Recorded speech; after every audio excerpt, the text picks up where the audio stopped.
You can buy a soldering iron for $8. You can also buy one for $500. They both melt solder. They both look, to a beginner, like roughly the same tool, a hot metal tip on a handle. So where does that money actually go? What are you paying for when you spend 50 times more? The answer isn't branding, and it isn't a scam. There are 4 real things inside an expensive iron that a cheap one doesn't have. And once you understand them, you'll know exactly how much iron you actually need to buy.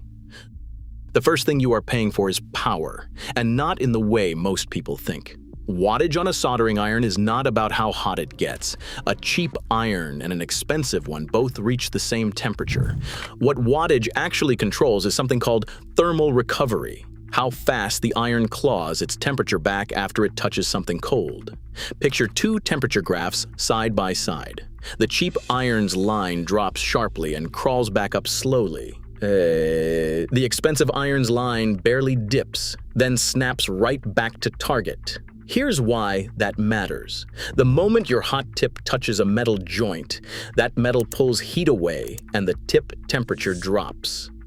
A weak iron cannot replace that heat fast enough, so the tip stays too cool, and the solder never flows properly. That is where cold joints come from. A 60-watt iron recovers fast enough for normal circuit board work. But the moment you hit something big, a thick ground plane, a heavy connector, a chunky wire, you need 100 watts or more, or the temperature collapses 50 degrees mid-joint and you are stuck. So the first chunk of the price is raw heating power and the ability to deliver it instantly. The second thing is the heating element itself, the part that actually creates the heat. Cheap irons mostly use an older technology, a coil of nichrome wire. It works, but it's slow to heat up and loose with its temperature. Better irons use a ceramic heating element instead, which heats faster and holds temperature far more tightly.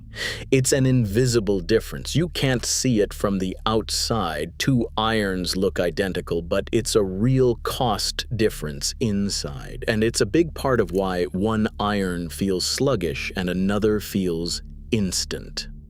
The third thing is the brain, temperature control. This is probably the single biggest line on the price tag. At the bottom, the cheapest irons have no temperature control at all. You plug them in, they get as hot as they get, and they stay there. One setting, no feedback. Step up, and you get adjustable temperature control, where you can dial in a number. But the real money is in the top tier, closed-loop PID control. This is a system that measures the tip temperature constantly and corrects it in real time, hundreds of times a second, holding it rock steady even while you are pulling heat out of it.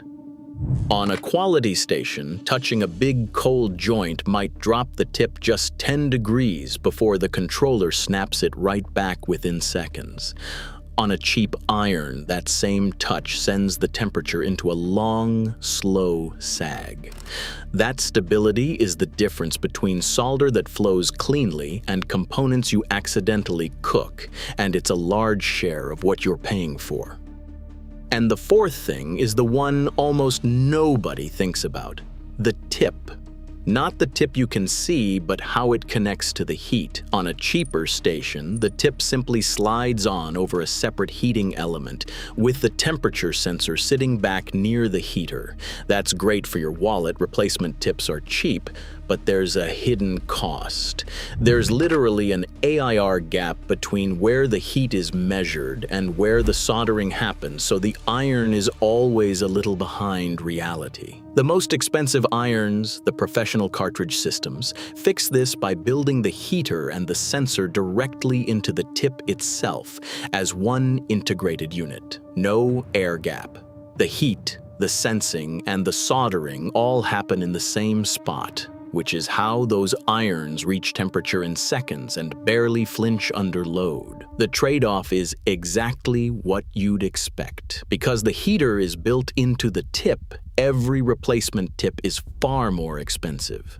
You're not just buying a tip anymore, you're buying a tiny heating system every time.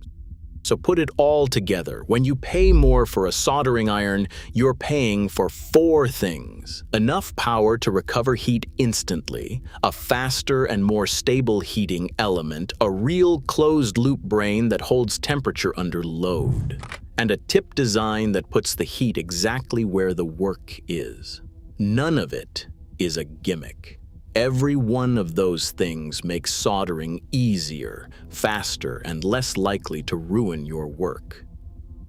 But here's the honest part, and it's the thing the expensive iron crowd won't tell you. You probably don't need all of it. If you're soldering normal circuit boards, kits, wires, and repairs, a good 60-watt station with PID control and slide-on tips, the kind that costs well under $100, gives you the parts that actually matter and skips the parts you won't miss. The $500 cartridge stations are built for people who solder 8 hours a day and need to never think about their tool.